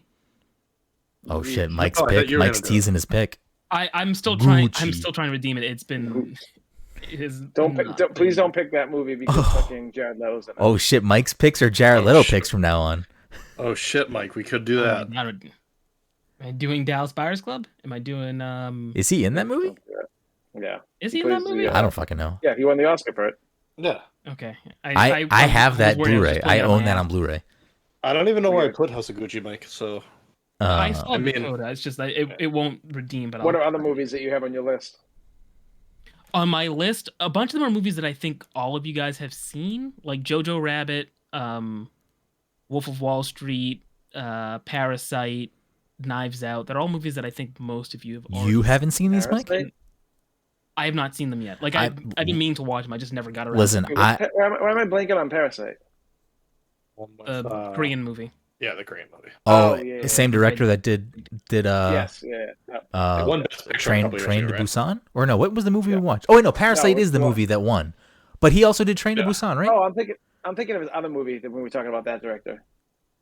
He did. I don't know if he did. I think he did Train to Busan. He also did that like Godzilla style movie about the monster in the water that like is like killing people. Parasite's a tough one. Mike, wait, has anyone else seen Parasite? Or just me? I don't know if I did or not. I can't. I thought it was amazing. You should definitely watch Parasite, Mike. Mm-hmm. And I'll gladly watch it again if you pick it. I just think that movie, like, I feel like a big part of that movie is what you don't know about it, and I feel like watching it a second time for me, like I would like, there's no point. Yeah. I don't know if you feel the same way, Todd. I loved it. I mean, yeah, I get what you're saying. I completely get like, because there's like stuff that hits you because you don't know. Yeah. No, right. I did forget it's the 50th anniversary of Godfather. So, Mike, you could pick that and have a reason. I could. I mean, we don't could really just feel do like a watching separate Godfather episode. I'm down for that. They I'm massacred down. my boy. I'm down for that. I have probably only ever seen pieces of The Godfather. My dad loves that movie, so it has been on my Super house. hot take. It was on my house, like on in my house all the time. I have never seen The Godfather. Really? I'm All actually right, we surprised. We definitely want to do a Godfather movie. What? I own the Blu-ray Criterion version of it where they play all three of them in chronological order. And I forget what it's called. Oh, something. fuck. The something cut. I can't remember. The Godfather 20th anniversary is fucking, or whatever, 30th anniversary is this week. It was the 24th. Did you just say that? The Godfather 50th anniversary. Math. Yes. 50th anniversary. Did you say it was March 24th? I didn't say it was this week. It was this year. Fuck. Listen, I'm down. If we want to just watch The Godfather at some point and then do an episode, I'm down. Like outside of the movie club, I'm down with that. Yeah, we'll just do a bonus episode every month. Marches will be Godfather. I feel like we have to watch at least the second one if we watch the first one because I heard the second one's the best. The second one's the best one. Yeah. All right, well then hold on. Do we just do? It's the 50th anniversary of the first one, so we should do the first one. Well, no. What I'm saying is, do we just set off like a further block of time and then we all just watch all three and then we just do one episode on all three, or is that too much? We can. That might be too much. We can just. I was just gonna say, I heard the third is interesting. Okay. Yeah, I'm down to watch The Godfather. I've never really seen it, so, and I feel like it gets referenced in media all the time. So like I know that this is a very stupid thing, but Marlon Brando, I've heard so many stories about this movie that like he had to like have people holding cue cards because he couldn't memorize his lines for The Godfather and everything. And it's like the stories I've heard about it are crazy. Like he like couldn't like he was like bad at memorizing lines, so like everyone would get so frustrated with him. And I think he won an Oscar for it though, didn't he? I don't even know. Who picked Django? Me? Mike. Yeah, who did pick I don't think it was. No, Brenden did. Damn, I got the best picks. I got the best picks. Django, Big Sick, Weathering with You. Or no, did I pick fucking Big Sick was you picked your name. All right. I like the movie a lot. It was all right. I would never need to watch it ever again. Yeah, I mean that's fair. Django's fucking good though. Django might be one of the best movies we watched, to be honest. I almost picked Once Upon a Time in Hollywood. That'll probably be my next pick, to be honest with you. Pick Pulp Fiction. Todd, I've never seen it. Todd, I want you to pick movies that you, like. I want you to make me watch movies. That's the point of this. Like, I feel like you should pick Pulp Fiction because I don't know. I just like Brad Pitt's and Leo's performance. I haven't watched Once Upon a Time in Hollywood, so I'm definitely down to watch it. I just feel like Pulp Fiction is the one that. No, I agree, but like I don't know if Brenden will like Once Upon a Time in Hollywood either. I don't know. So making me watch it, that's fine. It doesn't have to live or die if I watch it. Like I don't know. I feel like Pulp Fiction does enough weird shit that Brenden might actually enjoy it.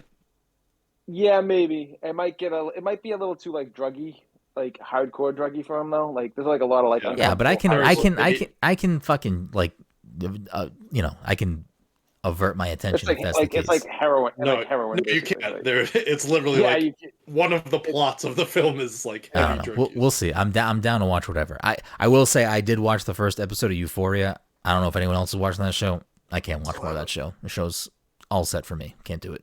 I don't know. I find it hard to watch a show that sexualizes high school kids. Fucking like, it's just weird to me. The thing for me about it is that like it's just. It is, I don't know, I'm assuming the whole show is this way just based on the main character, but like, it is so drug focused and just like with my family dynamic and like my brothers and stuff, it's just like, nah, I've been in these situations. I don't need to watch this show. Like I've lived through some of this. I don't need to revisit those moments. Mike, you could pick Marry Me. It's on Peacock, shit, Mike! Are all your movies Owen Wilson films? I could do it. Wow! Don't test me. I'll do it. Pick Bottle You can Rocket. watch. Yeah. Is Run Runny run on anything?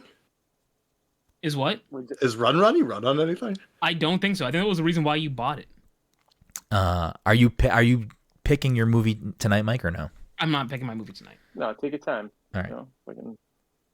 It's still not the end of Like the month. if you want to hear the things that are on my if you want to hear the things that are on my movie list of things that I personally want to watch at some point, but I don't have any intention of making them my movie picks. Jojo Rabbit, A Futile and Stupid Gesture, The Wolf of Wall Street, Old Boy, Project Power, I don't remember what that one was. The Long Dumb Road, Parasite, Knives Out, Bloodshot, Baby Driver, Midnight Special, Batman Ninja, Gotham by Gaslight, Jay and Silent Bob. I imagine that's the new movie that I didn't finish writing the title. Keanu, that's really the good. Key and Peele movie with the cat. Men in Black International, Uncut Gems, Marriage Story, Booksmart, Nightcrawler, La La Land. Ooh, we doing Nightcrawler, Mike? Another going all Gyllenhaal all the time. Mike. There's no way Brenden will hate that movie. If you didn't like Prisoners, there's no way you'll like Nightcrawler. Why? What is Nightcrawler about? Actually, don't tell me what it's about. Don't tell me what it's about. Don't even. Yeah. Only because if we end up watching it at some point, the best thing about the picks that you guys have, most of the time I don't know anything about the movie, and I like sitting down and being like, oh, it's playing a fucking 80s fucking pop song. And then he snipes someone in the head. I'm like, all right, I don't know what these movies are about. I love that song too. I can see clearly now too, and I love that opening. So yeah, I don't know. Mike, selfishly, I want you to pick Knives Out again because I fucking love that movie. I actually want to hear Todd talk about it and critique it. I just thought it was so predictable. Have you seen it, Dom? I still have not watched Knives Out. Fuck. I don't know, man. Rain Johnson got the best Star Wars new trilogy films. Got a pretty good made a good movie since Looper. Action noir film or whatever how you want to categorize it. Action noir. I don't know. Rain Johnson's done two good things: Looper and that one episode of Breaking Bad. He did Brick too. Wait, which episode of Breaking Bad is his? He did two, Mike. He did The Fly too. Oh, he did The Fly. Okay, he did The Fly. He did that episode, the one where Hank dies. Spoilers. Ozymandias. Oh, he did that. I didn't know he did that episode. That is a good episode. I think I hated the episode The Fly when we were watching that show live, but I think I appreciate that episode in retrospect. Yeah, no, definitely, I get that. Knowing like what the episode kind of is doing, but when you're watching that as that's the episode for the week, you have to wait a week, and you're like, nothing fucking happened in this episode. Because at that point, they're in the fucking like under the chicken joint, like or under the laundry place. The entire episode takes place inside the lab. I'm pretty sure it's a bottle episode. Yep. How will they already have a Knives Out 2 in post production, and Knives Out 3 has already been announced? Knives Out 2 is supposed to be out on Netflix. It's coming out this year. Yeah, I can't wait. So at bare minimum, Mike, you should just watch Knives Out at some point, and because I'm excited for 2. Yeah, it's not that good, Mike. Don't even bother. It's a good fucking movie. Listen, Todd likes bad movies. It has a lot of. It is unfortunate. It's unfortunate because like the dumbest fucking thing was spoiled for me about it. Like the dumbest thing. Text me what it was so you don't spoil it for Dom. I'm curious. Yeah. And it has the hottest female actress working right now in that movie, Ana de Armas. Because it's like an interesting, like, I'm gonna text it to you in a second, Brenden, but like it's an interesting thing that ruins just to know in general, but it ruins the film. Yeah, I guess. I'm actually. I feel like I'm very good at sussing shit out and like trying to break plots or like figure out where things are going, and I could not figure out who the person in charge. Like, I couldn't figure out who did the things in the movie. I'm kind of surprised that you like figured it out, Todd, and thought it was like easy to. Oh, I called it right away with Amanda. Interesting. And I think I ruined it for her. Yeah, I mean, I would have been pissed if you fucking did that. Yeah. I remember pausing it and being like, okay, well, this is. And the cast is so good. Like, don't get me wrong. Like, the acting's on point. The cast is good, but. I think you have mentioned that to me before, Mike, and that is fucking stupid. Yeah. Oh man, that is fucking dumb. And it's something that I would absolutely notice if I was just sitting there watching. I'd be like, huh, that's weird. Yeah. Yeah, interesting. Yeah, I want to know. I was gonna say something else right now, but I will refrain because I don't want it to then like something unrelated, but not really unrelated. But it could maybe make that. I mean, text me what it is. Dom is a smart enough person where he would then maybe put another piece together and be like, interesting. So I don't want to do that. I'm excited to see what your pick is, Mike. Whoops, that's the wrong tab. So before we wrap things up with this episode 306, I think we're on. I don't even know. Yeah, 306. We should finish with everyone's favorite game, What's in the Box, which so far the leaderboard, if you are just tuning in, this first episode, or you don't know what's going on, every week we do a little game called What's in the Box, where I pull 3 games off my shelf. I read the back of the box. The panel has to guess what the game is based on what I read off the back of the box. First person to get it right gets the point. The leaderboard for the year so far is Dom last week took a fucking commanding lead at 16 points. Todd right behind him at 11. Mike right behind Todd at 10. And Odell Harmon Jr. in front of the show has 1 point. Kenneth Shepard in front of the show has 2 points. Without further ado, What's in the Box, game 1? Oh, is Todd not here? Oh, Todd's here. Yeah, sorry. Blank is back and an all-new adventure. You need the full title of this game. Deluxe action. Jump between the foreground and background. Deluxe abilities. Inhale massive enemies. Oh. I think I just gave the game away. I shouldn't have said that. We already called this before the episode. We were like, let's just say Kirby games. And I don't know any Kirby games. Kirby in the 1,000-Year Door. I don't remember what Kirby games are. That was not a Kirby game. I love that. We're gonna just skip this game because I shouldn't have said inhale.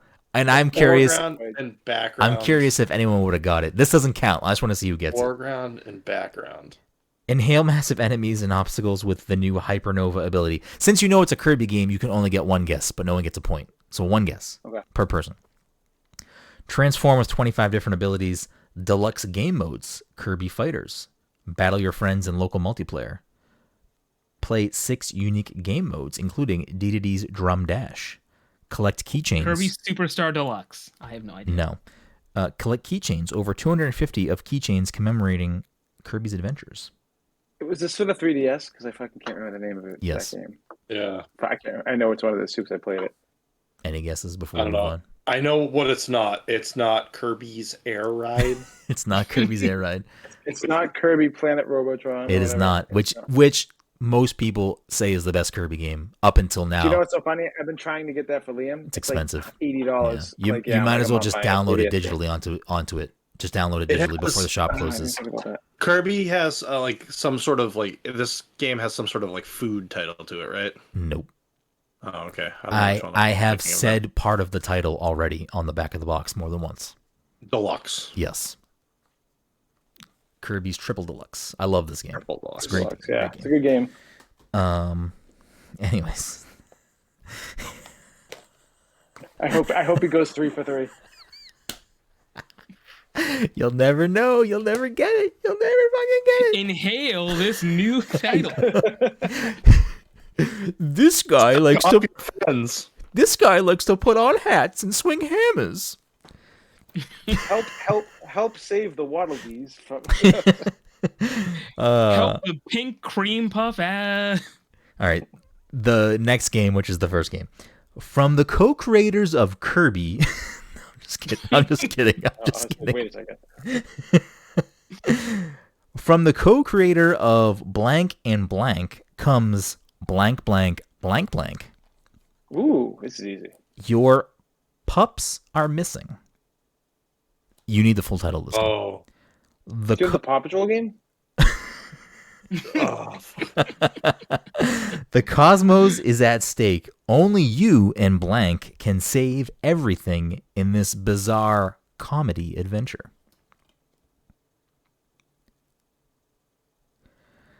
That's the whole back of the box, so I'll read some of the awards. Ooh. It won the Whose Flip Flop Is This award. That's on the box. I don't fucking know. Hardcore Gamer gave this Best of E3 2018. This is very small. I gotta duck low to look at this. Is it? Is it? Wait, did I lift it up? No. Gaming Trend gave it Best of Show E3 nominee.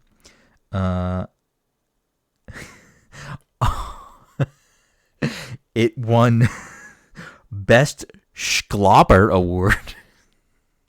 I'm now realizing that the best flip flop in this were clearly fake awards just put on the box. And then IGN gave it. This might be too much of a clue.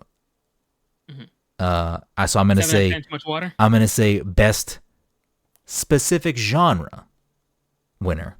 I won't say the genre because I feel like it will give it away. Is it Sam and Max? No. Was there a new Sam and Max game in 2018? I think there was, but I didn't think you would buy it. It was recently, I think.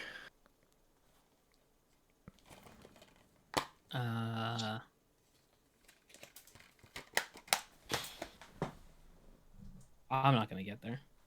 Paw Patrol: The Mission to Save Rescue Bay. So Yes. I will give you a hint. I am pretty sure that we have mentioned either on this call or in this episode the thing that the co-creators are from. I'm pretty sure we've mentioned it. I think we did at some point. Can you say the beginning part about the pup thing or whatever? Your pups are missing. The cosmos is at stake. Only you and blank can save everything in this bizarre comedy adventure. Pups are missing. Fucking hey, it sounds like so familiar. I can give you the genre that IGN gave it best of E3 2018 winner to. Well, before we get there, is this a console exclusive? It was when it came out. It is not anymore. Okay. And I believe it's only on. It might be on 3 platforms now. I don't know if it's on everything.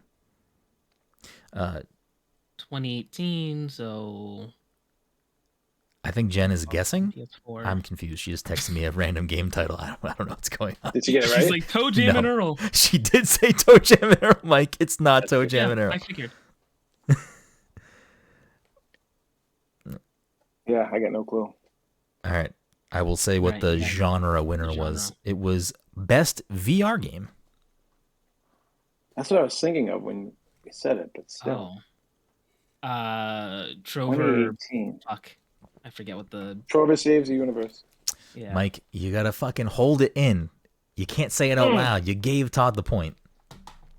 From the co-creators of Rick and Morty. I know all these games. I think you actually do, Mike, which is kind of scary. Todd gets the point. Thanks, Mike. Game number 2. Yeah, you know. You need...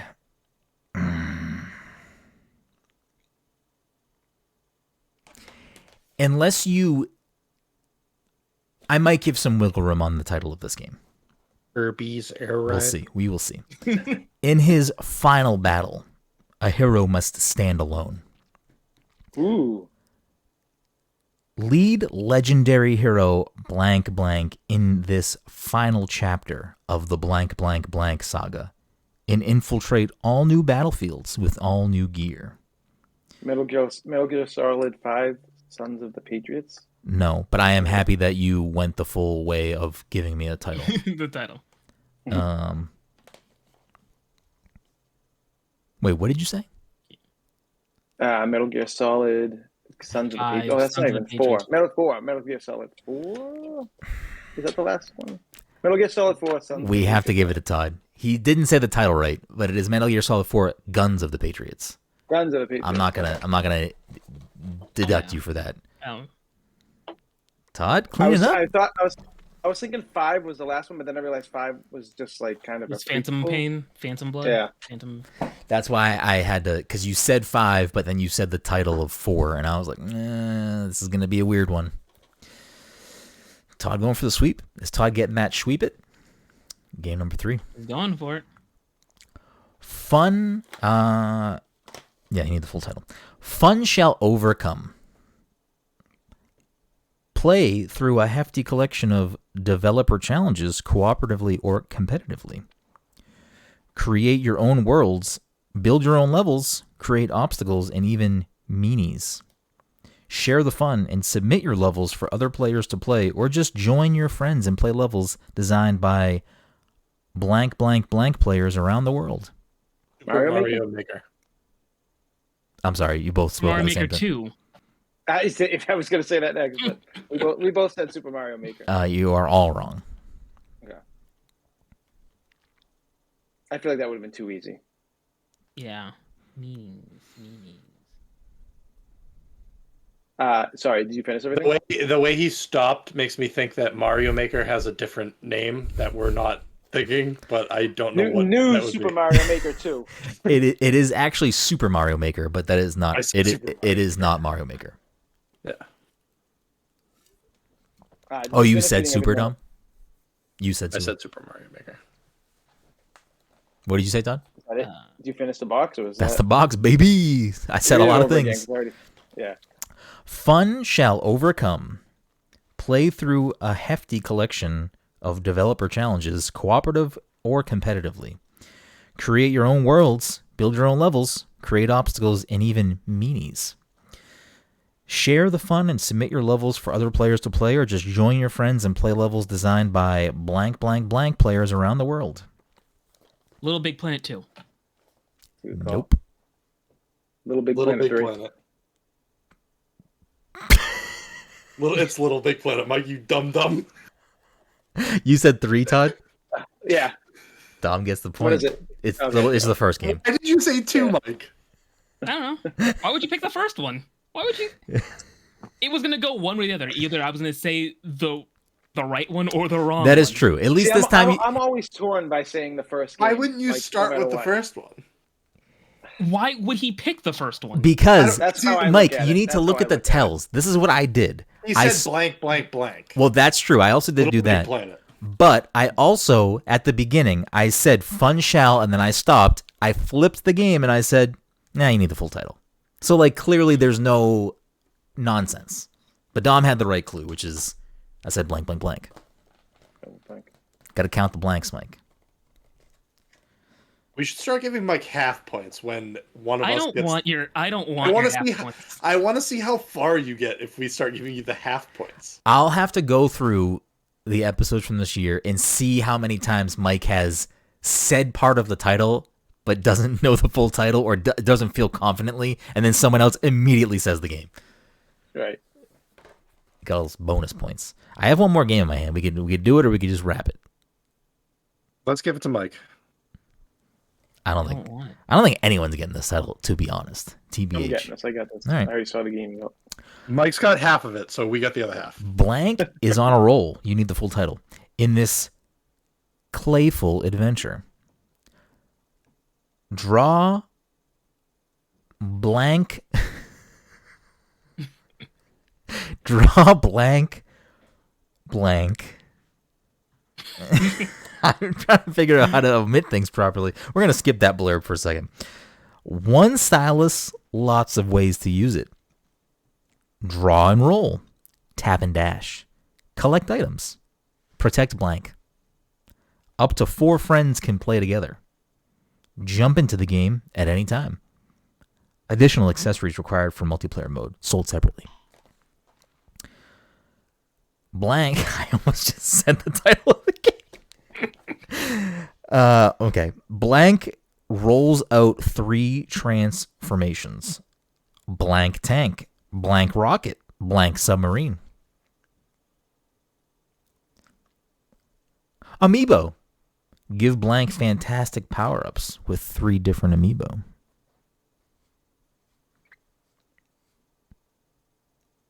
Draw rainbow ropes to guide him through colorful worlds. Yoshi's Yarn. I mean, that's not a game. Woolly World is the name of the game. It is the name of the game, but it is not this game. No, Yoshi's this game Yarn. has more Yo, to Yoshi's play, Yarn, apparently. baby!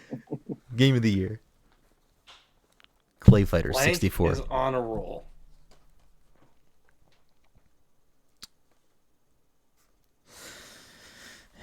Gum. What did you say about? Oh yeah, he said something about clay. Did I? I thought you Blank did. is on a roll in this playful adventure. Yeah, you did say something about clay. Yeah. Fuck. All right, ready, Is it Mike? Clay Fighters? Do you have I a feel- Nintendo 64 back of box? It has It- amiibo it's- support. Yeah. And he said Yeah. stylus, which means that it's a Wii U. It's either Wii U or 3DS. Or DS. Yep. Or DS. No, actually, I lied. Did the no, DS have any no amiibo amiibo. support? No I mean, amiibo. not Amiibo Yeah. support, yeah. Is it a specific amiibo made for this, or it just can use amiibos? Does the panel want me to answer that question? I don't think anyone's getting this game. That's why I didn't pick it. That's why I put it at the end to not pick it. Yeah. Oh, go ahead, Mike. No, I was gonna say that I'm trying to think. I feel like this game probably does not have specific amiibo for it. I feel like it's gonna be a sort of like, if you got something, go ahead, tap it. But I could be wrong. Oh, Tamagotchi Life. No. I will reread the amiibo blurb and not answer the question. Give blank fantastic power-ups with 3 different amiibo. Oh, so then maybe they are related to the franchise of whatever this is. I'm trying to think of the 3-packs that came out.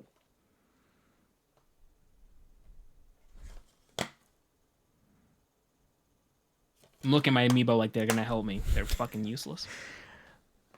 So much money These wasted. 3 amiibo. Let me actually, before I say anything. So that means that it's a Nintendo game. These 3 amiibo are on the shelf behind me, but you can't see it. Animal Crossing Happy Camper Go. Directed Pass Go. with Fate tanks Detail. and submarines. I forgot you even said that. I want to say it's a Kirby game, but I don't recall. A clay one. Love that Kirby tank game. I don't remember tank, but I don't know. I can't think of another one that will have 3 amiibos. Amiibo. I'll put this into perspective for you. Are there any amiibo sets that are only 3 amiibo? Yeah, there's a Kirby set. 3 or 4 of them. I've got some Splatoon ones over here. There's no Kirby set that's 3 amiibo. Kirby, Dedede, and Waddle Dee. And Meta Knight. Well, I forgot about Meta Knight being an amiibo. Meta Knight was one of the ones I could never get. I don't. Shovel Knight has a 3-pack, but it has more than 3 amiibo. It technically has 5 if you count gold. Oh yeah. Do they have a silver one too? Are there 3 Shovel Knights? There might be a silver one too. Maybe. I don't think there are any 3 only series amiibo. Even if you discount Splatoon Smash. Splatoon technically has a 3-pack, right? Yeah, but they have both Inklings, multiple versions of both Inklings. They have the 2 pop stars, so like Marnie and fucking Marie or whatever. Oh yeah, I forgot. Did they really? And the squids. And that's just for Splatoon 1. Splatoon 2, they do the same thing. They got multiple squids, multiple kids, and the... You a squid or a kid? And the... What the fuck are they? Marina and Pearl? What are the first ones called? Marina and Pearl was the second game. What are the first ones called? Marnie? Kali Maria. Kali Maria.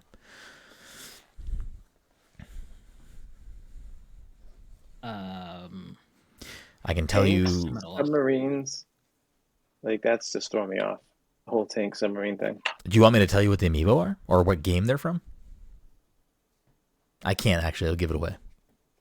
Oh. The amiibo were not made for this game, but they are amiibo from this series character. Oh, there it is. It's Kid Icarus. It's Kid Icarus fucking shooting McGee. Nope. Fucking Kid Icarus games are. That's a good guess, Mike. Kid Icarus Uprising's already been picked, though. That's already been a game. It has. Picked, I don't remember tanks in Kid Icarus. And right. There's also the amiibo that this game is talking about. I mean, they'll still work, but it's not talking about the Smash amiibo. So you need to be looking at games that have amiibo outside of Smash.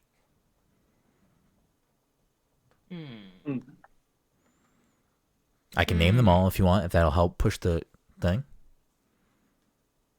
You've already said 2, Kirby, Shovel Knight, Chibi Robo, Fire Emblem,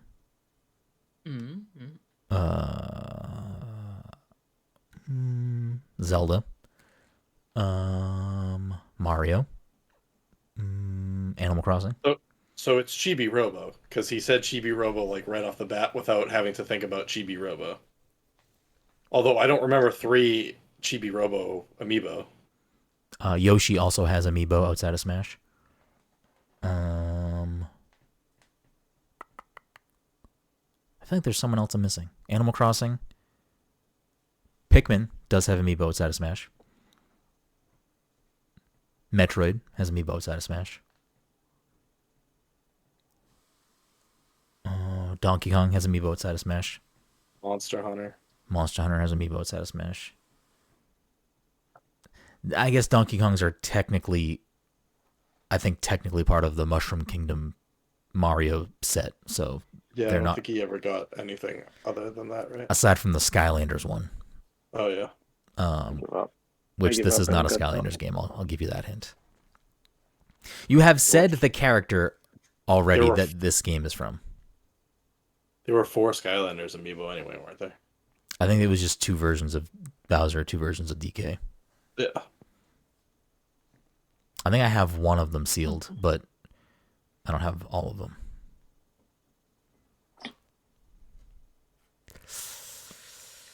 Again, I don't think anyone's gonna get this game. It is a Kirby game. Kirby. For either the Wii U or 3DS or Switch, but it said Stylus, so I think you can safely rule out the Switch. Wait, when I said Kirby, didn't I get ridiculed about a Kirby game not having tanks and a Kirby game having more than 3 amiibo? Not by me. I could have sworn you were the one doing the ridiculing. Me? Yeah. Yeah, No, we'll have to roll back the tape. I mean, I may have just made a face. I might have just went to try to, I can't. I have to do stuff. See, I can't give away my tells because then you're gonna look for them in the future. But that was a deflection from me smiling when you said Kirby. Again, I don't think anyone's gonna get this title. So yeah, I don't remember the name. I do remember. I remember seeing a picture of Kirby made of clay, but I don't remember what game it was for. There is Kirby's Epic Yarn, which is a yarn game, and then there is a clay game. Yeah, I don't remember the name of the clay game. Epic Clay. Kirby's Creepy I think Clay. it is a sequel to a 3D a DS game. Let me see. Kirby's Clay Ride. I don't know if it's tied like story or whatever to. There is a DS game that has similar mechanics. Kirby's Crafted World. Nope. The DS game is called Kirby Canvas Curse. Kirby's Clay Curse. No. Again, this game didn't count anyway. Does anyone else want to take a stab at it? Mike, you weren't far off, Mike. It is Kirby and the Rainbow Curse. Rainbow Curse. So there you have it. That's gonna wrap things up. The score ending. So what were the 3 amiibo you were talking about? It has a picture of Kirby, D2D, and Meta Knight, so it doesn't use the Waddle Dee amiibo for some reason. But Waddle Dee is part of the Kirby set. Yeah, I know. I don't know why Waddle Dee doesn't work for this game. Maybe the Waddle Dee one wasn't out yet. I'm not sure. Because it actually shows on the back, it shows their Smash versions and not the Kirby ones, so maybe the Kirby ones weren't out yet. But I don't remember what game those came up for.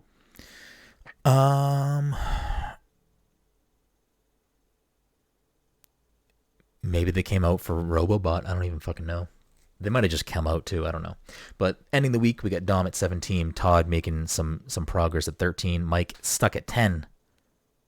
We'll get him next time, Mike. I believe. I believe. But thank you all so much for listening to this week's episode 306. Leave a review. Share the show. Let people know about it. Tell one friend about the show. Share it with one person. That'll double the listenership this week. One person. leave a review, follow us on social media, go to the website, buy a shirt. I don't know. Do whatever you want. Have a good weekend. And we'll see you next time.